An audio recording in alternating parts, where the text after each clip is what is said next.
gun. How are you doing this morning? All things considered, I'm doing very well, thank you. And I want to go back to Tuesday morning after the stranger. He gets into your apartment. He hits you on the head with his gun. He ties you by your wrist to the top of the bed, and then he begins to ransack the apartment, the home for the next hour while holding you at gunpoint. Eventually, which has to be very frightening. Eventually, he leaves. You spend the next few hours screaming and trying to get yourself free, neither of which is successful. Then around 4:15, you realize the laptop is sitting at the end of the bed. What went through your mind when you realized it was there?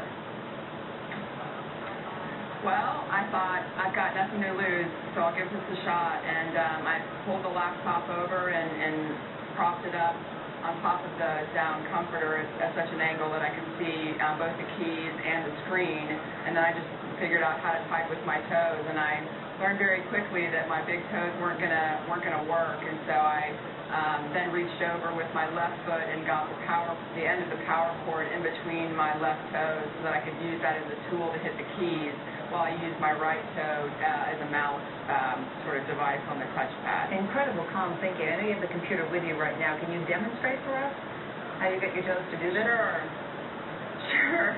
So it took a little while to work it out, but I used, again, the right toe on the touchpad to move the mouse around, and then I could right or left click with the right toe, and then I used, again, my left foot to clamp down on the power cord and hit the various keys as best I could to type out, the messages. Yeah, and I know at first you went to a 911 website. That didn't work out. So then at around 5 o'clock, you email your boyfriend, John. He's been going out since November, and every morning you email each other. He doesn't respond immediately to the email, so you start instant messaging him. I want to read some of those to you. 506, you type, help read email. 506.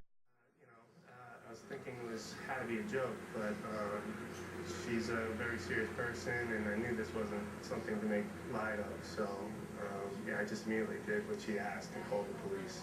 And I know you called 911. How do you explain to them why you were talking to them as opposed to her? Yeah, that was a bit of a suspicion there for a while. They were kind of curious while I was calling them. I had to describe to them exactly what was happening, sadly. And yeah, I just told them, she's typing with her toes while she's tied up. You need to get over there. Yeah, and I understand that at one point, this burglar in your home or robber in your home was going to take the laptop, and you convinced him not to because you said it had a tracking device in it, which is why he left it behind. How did you maintain your calm through all this? Because, as I said before, it had to be frightening. It was very frightening, and at the time I wasn't actually thinking about the laptop being my tool to get out of the situation and help me get, rescue. I was just thinking, I was looking at my work laptop and thinking how much was on there that I didn't want to lose, and so I told him, that's an AT&T laptop, I wouldn't take it if I were you, it's got a tracking device.